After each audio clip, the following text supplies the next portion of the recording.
Now we're here. Hello, Gyan. Hi. Hi. Mm-hmm. So, while we're here, I guess we might as well get it started. Hello, and well, this is now the fourth Downtime episode.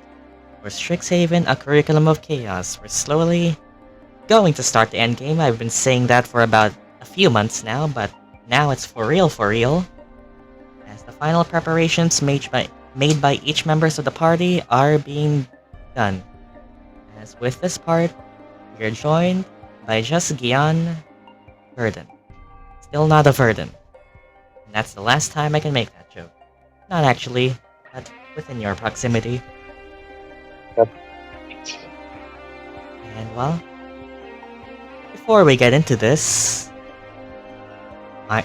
since you can actually talk and explain this, what's the context for this? What did Gyan plan or want to do? So, in the last conversation we had, Gyan's parents showed up out of nowhere and they were like, you can either choose to go, but we don't want that. We want you to stay back and help fortify the place. And well, Gyan thought if his friends are going on this insane mission, if they don't want to die and they want to run away, their last bastion of hope is to be running into our campus, which is fortified enough to, uh, help them while they run back, I guess. So things like offensive and defensive measures. With that desire, Gyan aims to find out more about the campus's set defenses. As a tinkerer himself, and well, from seeing that the employ of various constructs and automatons are in the service of the school, the the ruin grinders proved to be useful the last time that you were fighting with them. You know that the biblioplex itself employs archivists and even... Oh, and there it is again. Okay, I don't know what's wrong with it this time. This is just a new thing, somehow. That would be a wire thing. It must be a wire. Okay. Punching it did the trick. Nope, it did Nope, not. it did not. It made it angrier. Yep. And the cogwork Yeah, archivists that's that right. proved to be useful in defending the, well, school, as you've actually fought a couple of them once. Rogue, but you hope you never have to again. And, well, other various things. While the party, well, is mostly occupied with finding, well, things to help with the actual expedition of the final adventure, as you know that as they know that they're going to be adventuring outside of campus for a while, into, well, the Badlands. Gyan takes his time and sees if home base can be better fortified, which leads us to, well, the best place one could hope to do research in this campus, the Biblioplex. As Gyan, well, peruses the various sections of the tomes and, well, tome scrolls and various archives, and tries to find a specific portion that deals with, well, fortifications, constructs, and, well, the gadgeteer variety of knowledge and sections, with the with the enigmatic directions being given and the sheer scale of this place. For the amount of years that you've actually been in the Biblioplex, you're still not confident you actually know entirely how it works. This is just a fun fact from Magic that we didn't really explore so much because we haven't gone to explored the Biblioplex all too prominently other than for research. The Biblioplex is a giant building and library that's said to be in Magic, not just, and this is not in the D&D book, large enough that its own biomes and environments can sometimes take hold and form inside of the library. So sometimes there will be days where a section of the library is just a riverbed, and well, a river, with the shelves on either side, and students navigate through, well, little rowboats. Sometimes it changes. This place being, well, powered by something that is essentially wild magic in a ball probably helps with that. So, after figuring out today's route, we find ourselves in the construct section, or at least the one that you hope would inform you of it. And up, and I switch to... Come on, Discord. Okay, Discord is loading slow. There we go. Ah. And well, appropriate section of the library that you will hope will put your knowledge to use. As you go forward, you see an isolated room with no one else in immediate sight. Stacks of bookshelves basically replace the walls of this room, as, well, a dozen study desks or so lay scattered about. The presence of open tomes and unshelved books lay splayed open on the various stations that, well, that look to have been apparently used recently enough that the archivists haven't gotten back to reshelving them. As you move forward, you see a little glowing orb at the center. Similar in construction to a snarl, but also, well, but also pulsing with the power. Various, well, cogwork rings orbit around it, like an astrolabe that you've seen once before in the basement. You'd probably hazard a guess that this is a small portion of the snarl, its power being used to, well, power various sections of the library, and is just a neat source of both light and magic. Which is neat for a second. You peruse the shelves, or you glance around the looking at the shelves, and have Marlet accompanying you by your side. As, well, the rows and rows and rows seem to get taller as the farther up you look. And the farther up you look, that is when you also realize that you're not exactly alone here, as above, using one of the very high step ladders that allow you to actually reach the higher shelves of this library, are a couple of familiar faces, actually. As we actually zoom out. As you look up and are greeted with a fractal familiar that you know you've seen before. Circling around you is this this owl made of fractal light, geometry shaping, well, the wingspan of, well, its body, flying and flapping in motion, although it might not need to, as perching atop Marlet is, well, a familiar that greets you, if you could remember.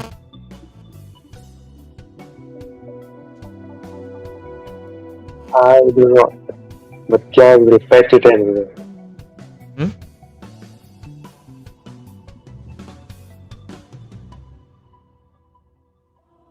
What'd you say? Oh, Gyan will fetch it. Gyan pets Give it, it back. and, well, it does seem to take it, recognizing you as it looks up to you. Gyan will look to where it came from. As you look to where it came from, you see someone slide back down the high stepladder and, well then. This is fateful. Is it really when most of the time you're in a place like this? I suppose so. But, well, this is an unexpected reunion all the same. Hey! Is that... It's coming from the other higher stepladder, sliding down. Probably not safe, but, well... Whee!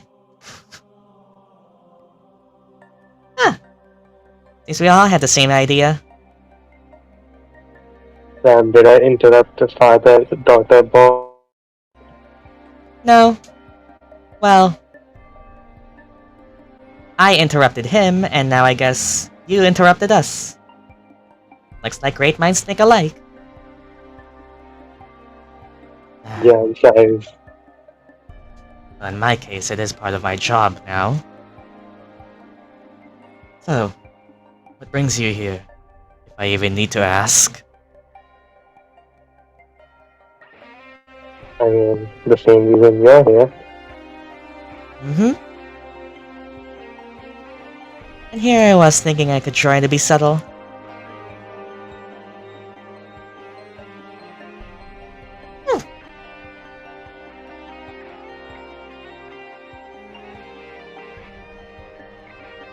That's about what? Well, knowing what's about to happen and well, being part of the whole operation and all, I thought I could get a bit of a head start. This place is, well, the understaffing problem is... Yeah, the understaffing problem is definitely a bit more evident now. They couldn't even get a few archivists to clean up this place. I assume... She puts a finger on her chin. That, well, assuming you're gonna be helping us with the whole, fortifying the place thing, you're looking to make the most out of the little manpower we have. And, well, if there aren't enough professors to take care of the actual defense, well, suppose we should turn less to manpower and more to, well, construct power. Did I get a bingo? Marlet does a flexing pose like he's a bodybuilder. Well, you had the right idea. I had a theory myself as to how to utilize these, well, normally only scarcely used combatants. If, well, we were told with their final plan, there being the Auric, is true, minimizing the casualties is of the utmost importance here. But, well, before that, rambling, let's take a seat. I'll get on the same page. We all had the same idea anyway. Might as well get up to speed. Yes, well, he goes to a seat. Deepa struts forward and... all that we're missing is one, and it really is a reunion. And Gyan sighs and looks at the snarl thing, and then walks up himself. Well, knowing her, she'll be joining us anytime soon now. who do you sit next to? Deepa, I guess. Whee! Marlet. I mean, probably stands. He'll probably break a chair. Like, not like he gets tired. Yep. So, since this isn't exactly private information, now that you've been made aware as well, just to recap, it is said, based on the testimony of Miyuki Kitsune, that the aim of the Auric is, well, quite simple but also quite complex. It is to use, well, power harnessed from a demagoth's pack. Suffering, essentially. I take it you're already familiar with fiends? Are you familiar with a demagoth? Is that even a question? Gyan sighs all too familiar now. Right. And it is exactly that pack which will empower what we believe to be the current Auric's leader, Murdock, a rogue student of hundreds of years ago, erased from records of Strixhaven, a black spot that's that was attempted to be scrubbed clean of records to preserve, well, whatever the past university staff was thinking. It's our problem now. Somehow, this individual has lived for roughly 5 centuries, despite being what we believe to be at least a normal girl. Did I say no? It wasn't grung. It was a bullywug. Different races, frog people, but also another frog people. D&D races are confusing, which, well, normally do not have that type of lifespan. It is not hard to conclude that through rituals of dark magic and all, that the forces of life and death are but mere playthings for this Murdock sword. To extend his own life is trivial, but now he seems to seek far greater consequence for his actions. To utilize suffering through death of the student and faculty body, the resulting chaos and life force being depleted, empowering his pact with whatever this fiend has given him. Likely it is to become immortal. Might as well be a god.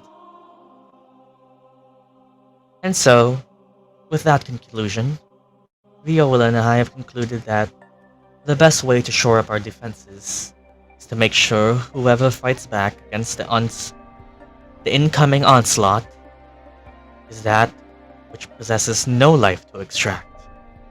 And so, we're looking to make use of the campus's wide array of construct beings. And you seem to have similar inclinations? That's the question. Yeah, that pretty much sums it up. Very well then. We've gathered some material already, mostly just some details and I guess schematics would work. Was like thinking like, okay, what's a fantasy word for schematics? Probably just schematics since actual robots exist. Yep. Okay, basically. Well, for now, as it seems they haven't really done too much yet on their own. They've gathered information on the various types of constructs here for a sort of, well, research session. What exactly can these constructs do? What are they powered by? How can we mobilize, well, all of them? And, well, the likes. So now I guess, you, Gyan. What do you want to do first? They're here and, well, but you're free.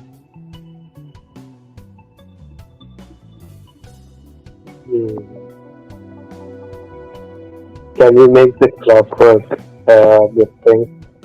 The beholder? Can you make one of those? Is that your question? Yes. Can you make one of those? Yep. Okay. Well, first, do you ask that out loud, or is that something you're like standing up and trying to look around to see if it's possible? No, I'm gonna ask him first and then look for it without waiting for his answer. Well, first of all, you ask, can we make? You probably point to this, which is, yeah, this is an astrolabe. Can we make one of these that's sentient? Aurelio kind of raises an eyebrow at you, like, pardon? And then, assuming you explain the thing you encountered, ask if it's possible. Yep. Well, this is the first I've heard that they have one of those under their employ.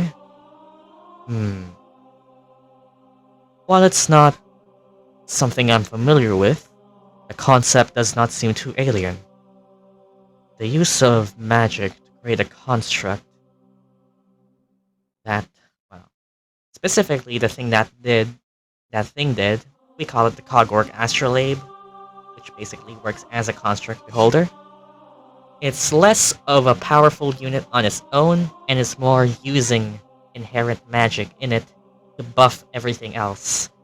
At your level, when you did fight it, it might as well have been a boss fight, but that thing's biggest strength was manipulation of the environment around it, whether that was through buffing its allies, the other constructs, or just manipulating gravity, which was quite annoying given the high ceiling room that you fought it in. And it thinks something like that would require immeasurable power. I would shudder to think how they managed to find a source for that one. But well, suppose it's not alien. We could look into it. Wanna do your first check then? I guess, well, start us off, we can have a basic investigation check to just look around. Alright, watch me. Alright, well, you guys certainly were smart in putting certain members in certain tasks. So yeah. Go, investigation man. 26. Okay. So, take a moment to walk around this section of the library at least. Hogwork Astrolabe on your side certainly is an idea. To build it, well, you wouldn't necessarily have to build it at all.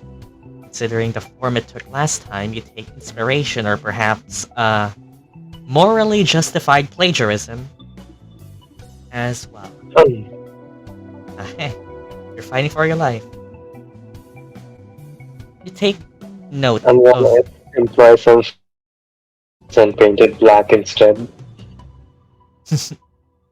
You take note of, well, the memory of the thing you saw last. All it was literally a glowing arcane core in the middle of, well, astrolabes with floating balls of magic that produce their own spell effects orbiting around it. So, it's less something you have to construct, and more just something you have to manipulate magic to in order to find a way to put under your use. You theorize that, well, looking at one of these mini snarls should probably be enough source to power one. Put it under your service, well, would require more looking into, probably. Well, essentially, you do see, well, various methods of constructing it. Efficiently producing a lot of them likely isn't, well, the most useful, but the good thing about them is they don't need to be numerous. Their greatest strength, as you fought it last, was their ability to help other units. Essentially, it's a buffing unit for your defenses. But yeah. Do you wanna... Yep.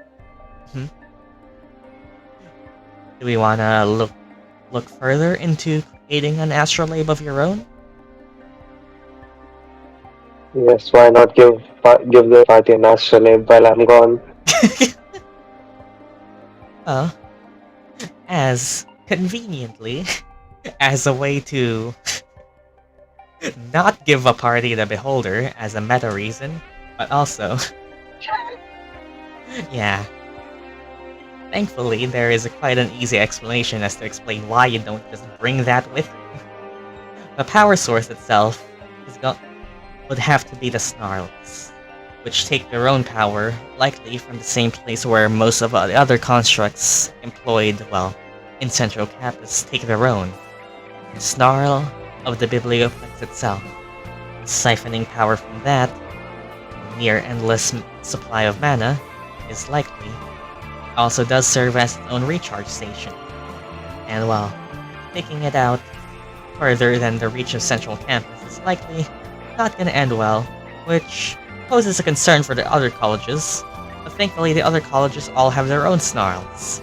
If we set up this, we could probably do, well, at least one of them per major campus, and that would certainly provide quite a useful unit for the defenses of each college. So, assuming we want to Like draft a up some... general. Like a general that buffs his Yeah, army. yeah, exactly that. So, with your combined minds, it's likely that you produce at least one for each college.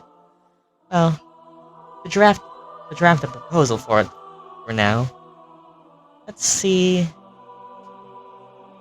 if we can figure out how to manipulate the arcane forces in order to take inspiration from the last thing you fought, the last one you fought, in order to see if we can make our own Arcana checks.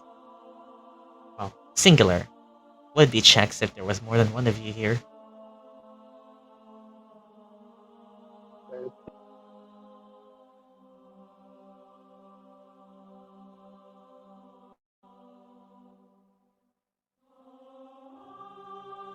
$11. Let's go ahead and use an inspiration. Mm-hmm.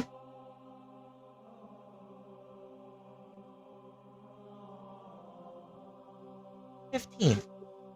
Wow. Let's wait, I think Arcana was one of the Do you have student dice for it, yeah? I do.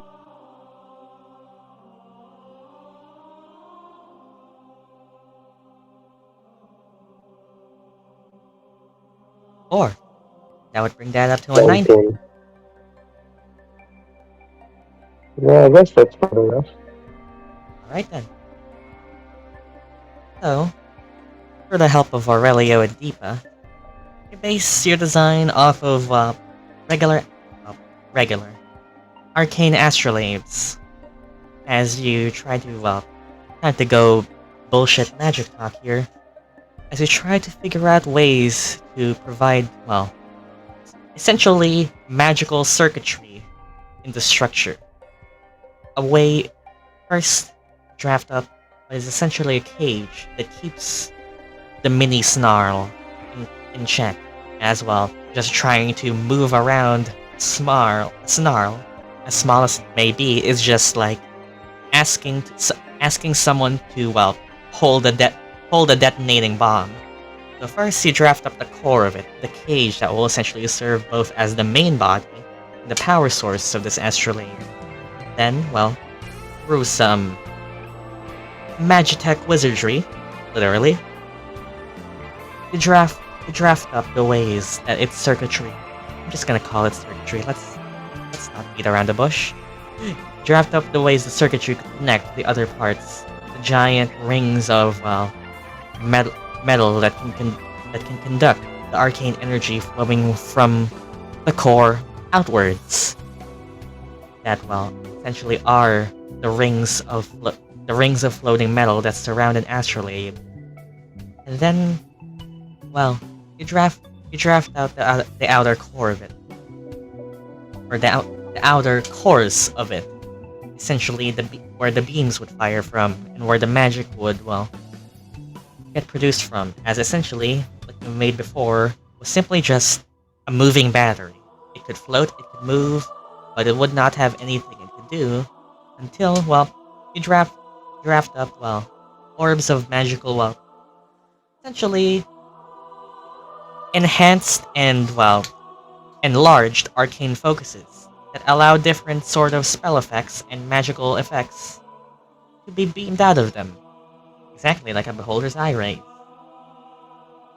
As well, you got a plan. Constructing it was gonna be something for a different time, and you're definitely gonna need a few tweaks here and there. But you have an idea, a proposal, at least, for a general, for a construct defense force. That's good progress. Before we move on to anything else, let's engage in some conversation. So you've encountered one of these before and held it off. I'll say I'm impressed. This definitely is... something that would prove to be quite effective, given the right circumstance. I mean, I would be impressed too if you hadn't just come back from fighting, well, multiple massive hiking golems and a massive clockwork dragon. Well, lizard mainly, but close enough. I'll be. And, well, we are also confident, aren't we? They'll be using more of these specific units in the actual assault.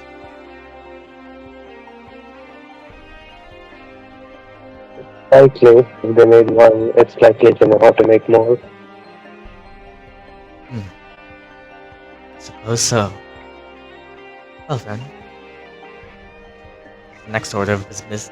Yeah, the next order of business. The next words. The next order of business. Always, whenever I try to do a voice. The next order of business is to figure out countermeasures for them. If they are, going to be employed. Ways to reject, sabotage. What's the word? Intercept. There we go. Ways to intercept their offenses is equally as important as shoring up our own defenses. In terms of tactics, we need to make these constructs think as well. It's one thing to just make them fight and to make them stronger.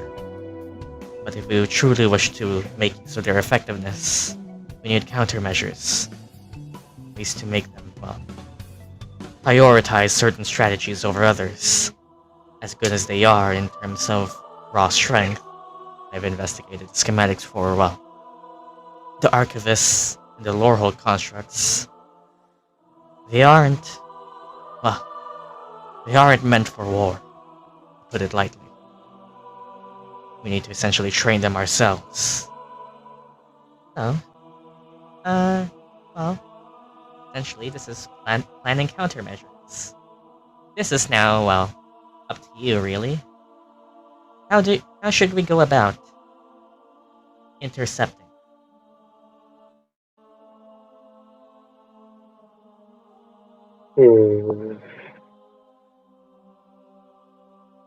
I mean, for the controlling thing, I was gonna say we could make them mechs, like remote control drones. We can make mechs? Is that what you said? Yeah, like remote control drones. Robot controlled Like for some drone. of them. For some of them. Yeah. Some could be like AI, I guess, where they think on their own. The others can just be like a way for like people on the campus to control them directly. Okay. For this one. Because it's more of thinking. Tell me of a wisdom or charisma skill that would be applicable to this. You get to choose, sure.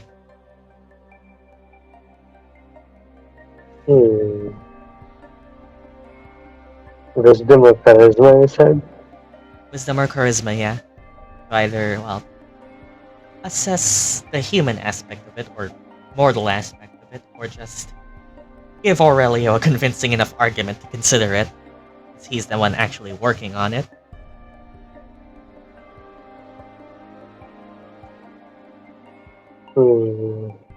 I guess insight could work. Yeah.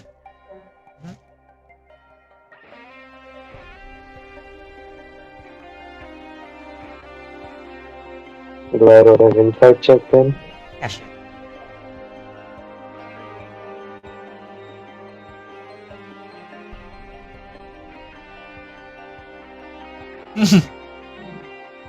Wow. But I used inspiration already, but I guess Flash of Genius could make it above a 10. Is that any better? That would be 11? Yep.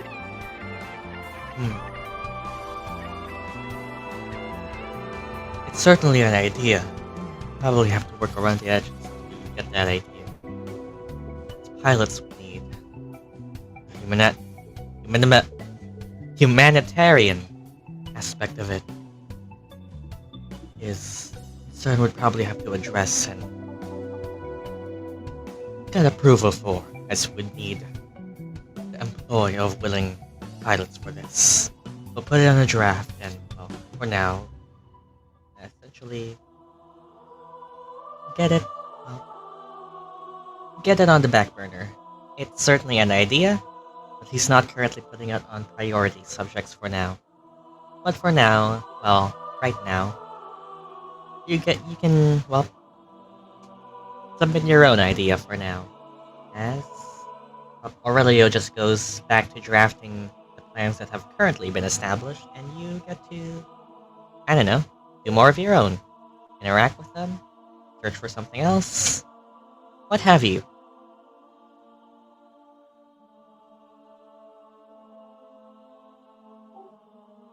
Hmm. You know what? Let's go search for some other stuff. Alright? Specifically, Uh, I mean, the campus already has a lot of constructs. If there's a way to retrofit them for war, then that would be quite helpful. and that would be what? Helpful if you could like retrofit them for war and give them weapons, basically. Ways to retrofit them. I suppose that can be, well, whatever check you want it to be. Investigation? Yeah, probably.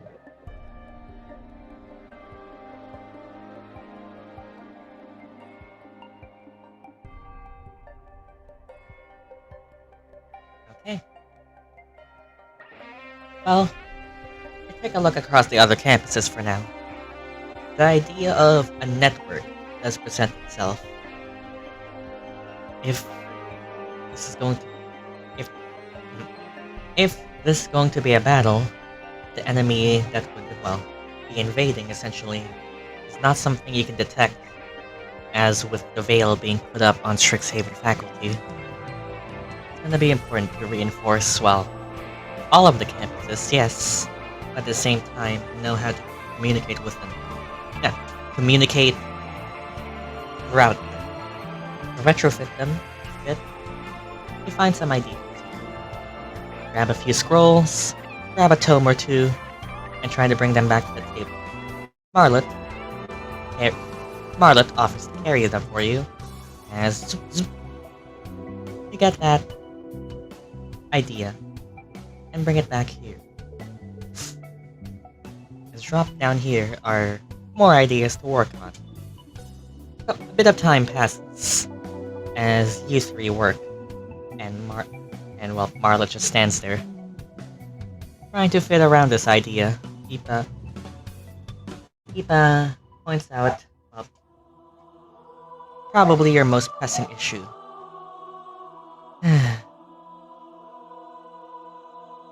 Even if we get the entire campus's construct body employed, if we're hit by a focused attack, we're kinda doomed. We need better ways of making them think.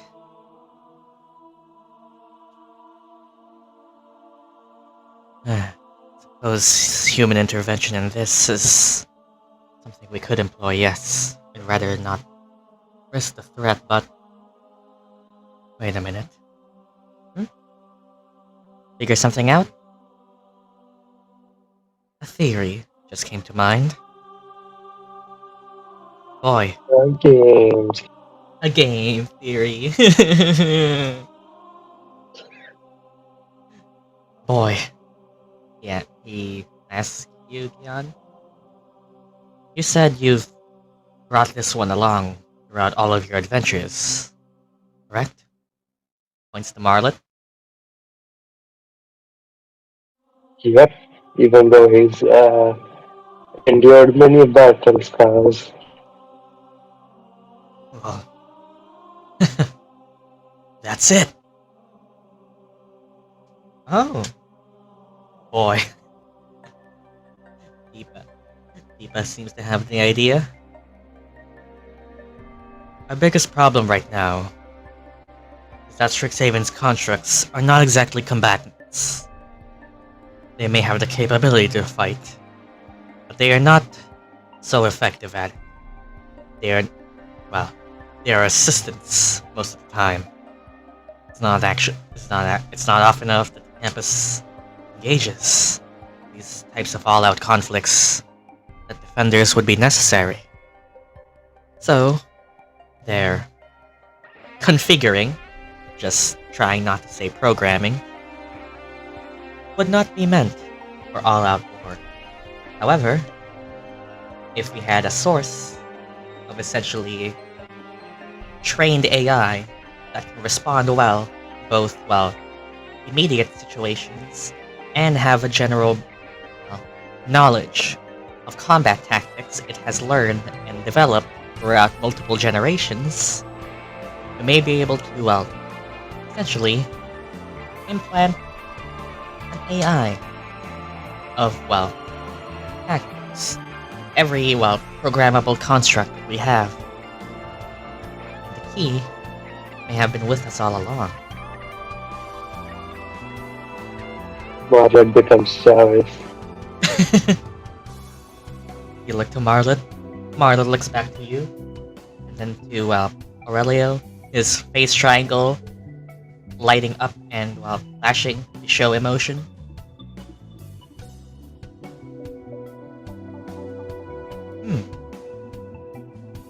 That might work. But wouldn't we have to... Well... I suppose you've broken down and rebuilt this guy more times than you could count by now.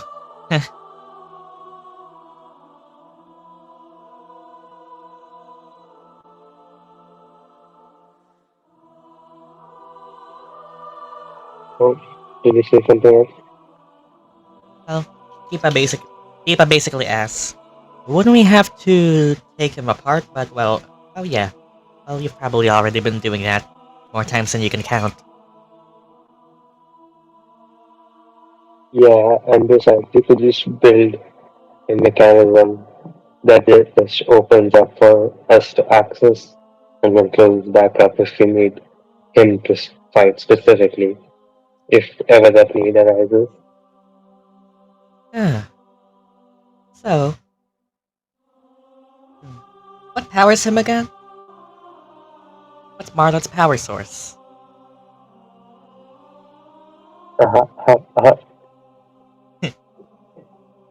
You remember? Well, yeah, wasn't it the arcade thing? It was something related to the arcade. That was more recent. The actual thing is way longer from the first year.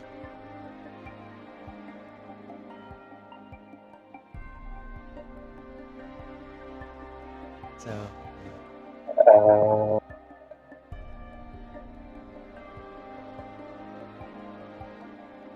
Here. Well, opening some compartments, probably. A panel or two swung open. Aurelio points to a Marlet who turns his back to you. A glowing, translucent white orb. That, I suppose, in hindsight, yes, it does make sense that it could be connected to Archaix as, symbol of the globe. You see, the now, probably dusted and a bit,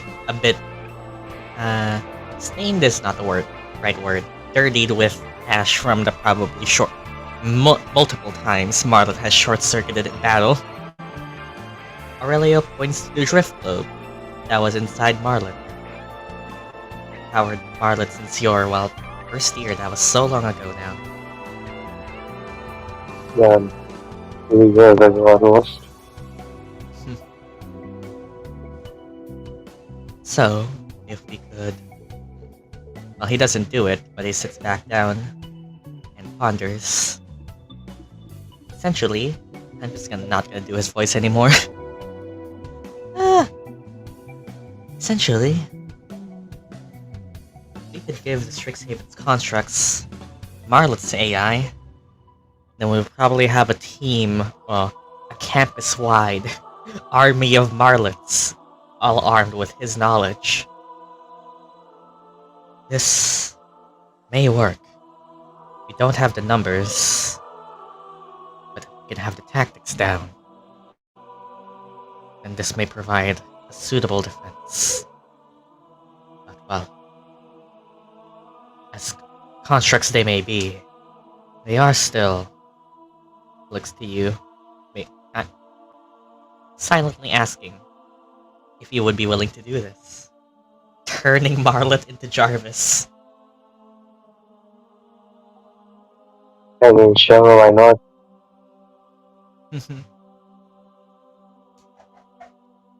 Well then, I suppose it was a good thing that you chose to stick with us. I suppose it is a good thing you chose to stick with us after all. Marlet looks around, almost confused. Beeps. Flashes its little face triangle a few times and catches the idea. Stands up straight and, well, acts as Marlet typically does. Well then, they provide what we need. And, well, essentially, we have our answer here. We could try and, we could try now, I suppose. We have everything we need. Marlet may render him temporarily inactive, but if we can recreate his thought patterns, we should be successful.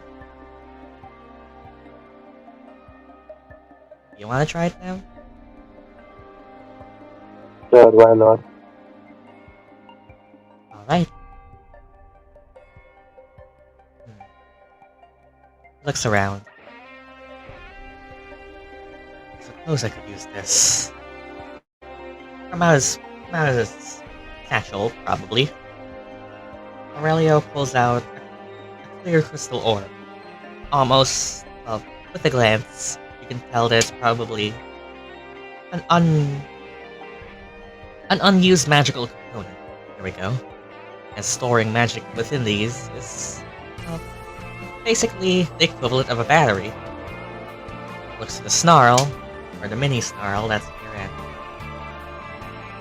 It can be successful in its duplication. And transfer the exact same props this one.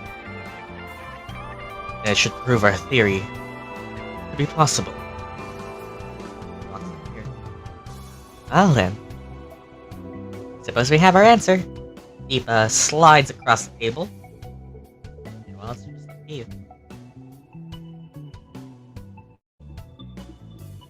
Let's go.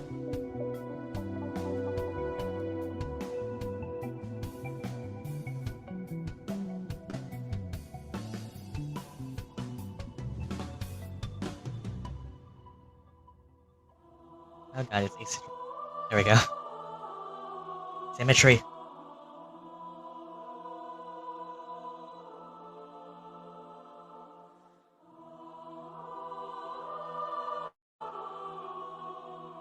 Aurelio holds it out.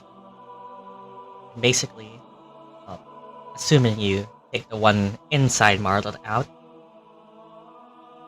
try to, well, perform essentially a copy and paste on a magical scale. That is essentially what we're trying to do. So, I ask you now, this is essentially the final check we need. As we try to duplicate Marlet, at least Marlet's AI. So, this is now up to you. Anything that you would want to do to help with this? Spells? Certain rituals? This is now something you can take part in.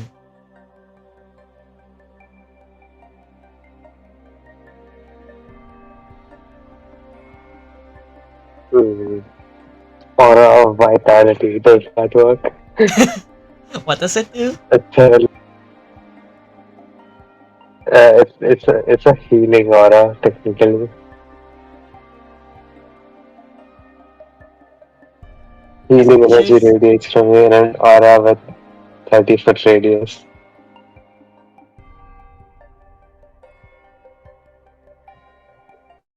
I mean, the spell magic won't work. That's the opposite of what we want. Essentially, well, you can probably choose one Oh, spell. you know what Warding you Bond spell. was? Oh, what spell? Warding Bond. Warding Bond. That could work. Yep. Maybe. Well. It's poetic. And well, if you want, you can upscale it for success. If it does anything. No, 3rd level Warding Bond. Yeah. You want to use it like that. Sure. Okay. Suppose it would be you and Marlot then. Right? Yep. Alright. So. Microphone? There we go.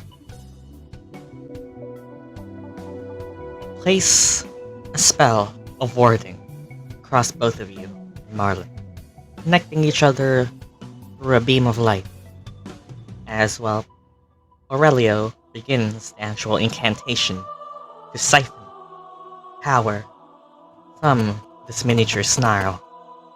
Eva takes a step back, but, well, has some arcane sigils in the air that, well, in the worst case, should prevent from a massive explosion.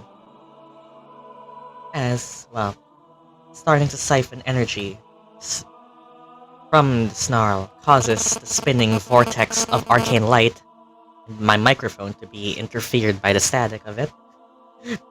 Ribbons of blue light slowly start to untangle themselves from the spinning ball of arcane energy, connecting itself to Aurelio's untapped globe, as well, through a manipulation of the light. Microphone? Through a manipulation of the light, so those same ribbons connect towards Marlot's shift globe, as they are tried to be linked. And, well, essentially, through your helping with this will be a spellcasting check. It would essentially count as your attack roll, the same value, but as an ability check. Your arcane focus can be put to use here, so it's just whatever your fist attack is.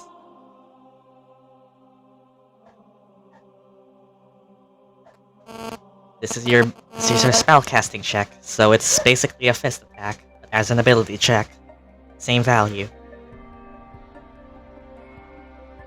Oh. Yep. It's just a general check to, well, determine your magical ability.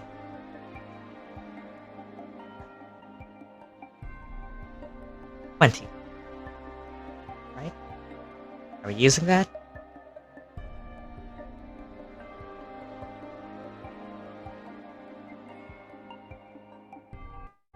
Can I flash of genius it?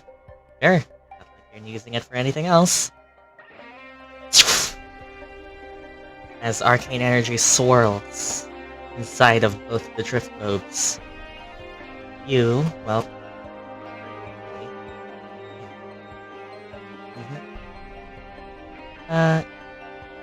not about this, but you have 3rd level warding bond cast, so bonus that would actually provide as well. Yep. Give it advantage. Not about that.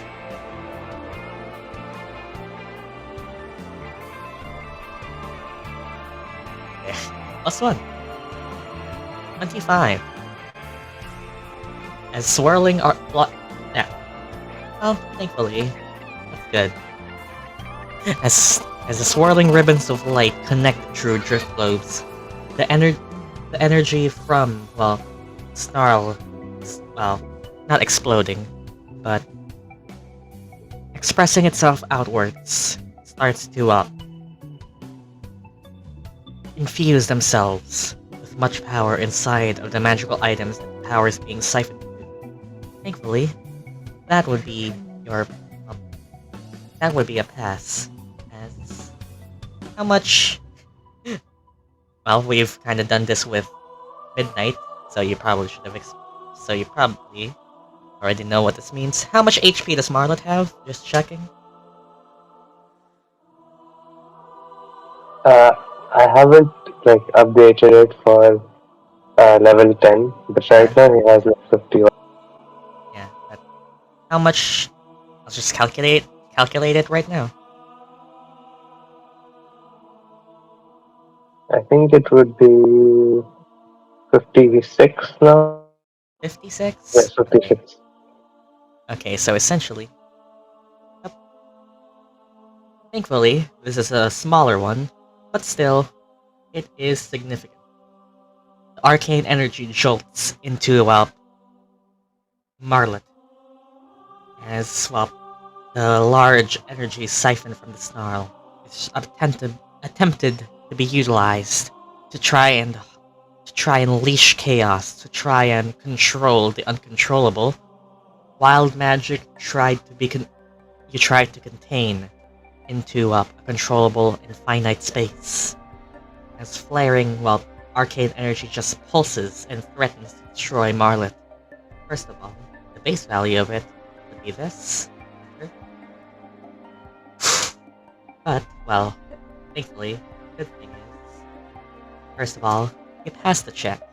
So that would be halved. 26. And you have Warding Bond up, which is, well, gonna half it again. 13.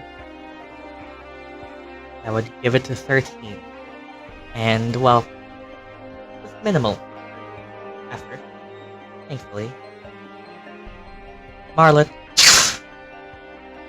does receive a bit of Arcane Jolt. But the good news is, Marlet is able to still keep most of its health intact, and does not get, obliterated by arcane energy. I needed to see if Marlet could, have a majority of its HP survive and not be destroyed by that. And thankfully, Yep. what we then produce is an identical drift globe. Works. Well then, boy. Assuming we're right about this, we just gained the ability to, empower every construct in Strixhaven with the knowledge of something that's been fighting along your side for however long you've been keeping this up. I'll say, that's quite a feat. This will certainly prove to be useful. Well then, that's certainly a thing. As Diva deactivates the protective ruins.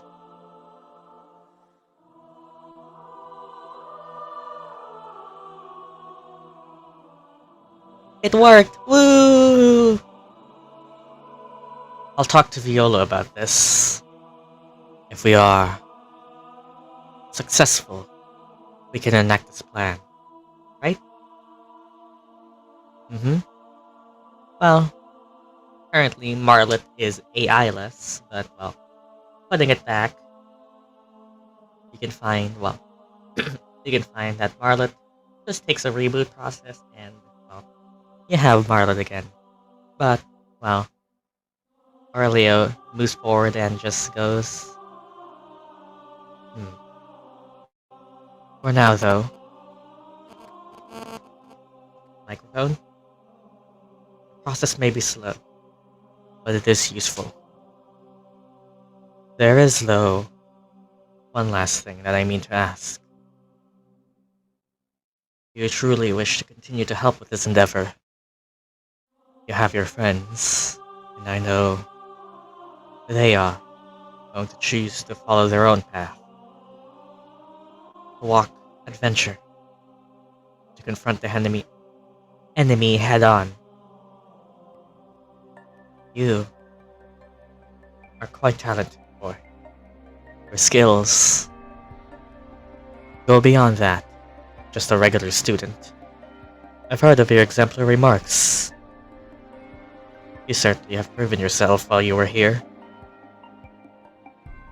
Do you wish to Alright, I have not your aid? gotten less than an ace. He's basically asking you, is your mind made up?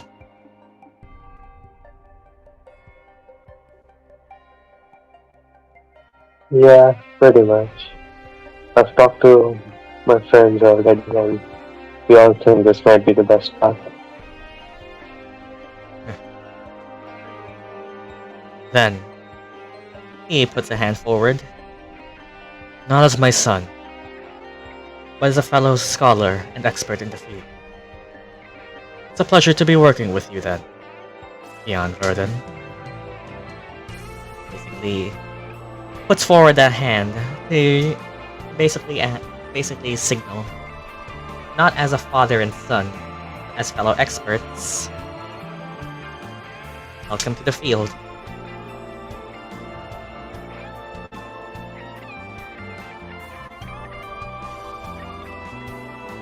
Glad to be. Aw, it's so tearing. It brings, well, a tear to my eye. He's all grown up! Jan will give her a side eye. Soon you'll be getting his wrinkles in a few years. I heard that. I'll do my best to stay young and keep the youth alive in our family. You're 39, what are you on about? You're just a year younger than me. What are you saying? Oh, school year. Well then, given this is also itself a useful device. He actually hands you the drift globe that he just created. We can make more. Much more. But your friends, they are going to be taking on various endeavors. And, well, this may be a tool that helps provide some aid for them. You don't need to worry about needing it yet. We can spare one for your friends. Have them take it with them, so you can still be there for them. Essentially, Let's he hands go. you a drift globe to be given to your friends. If you're unfamiliar with what it did, it's a utility item that, if Discord would want to load my message,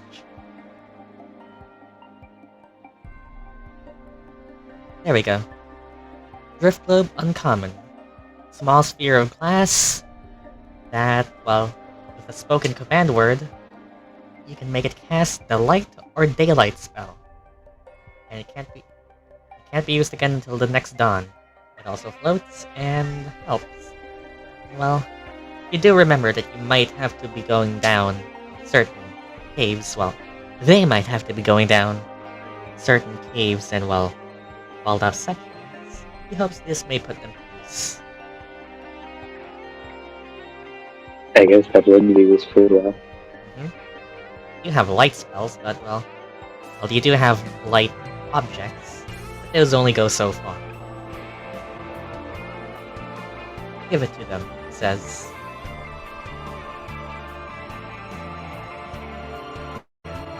Well, essentially, we're free to just have you speak any last words you want to say.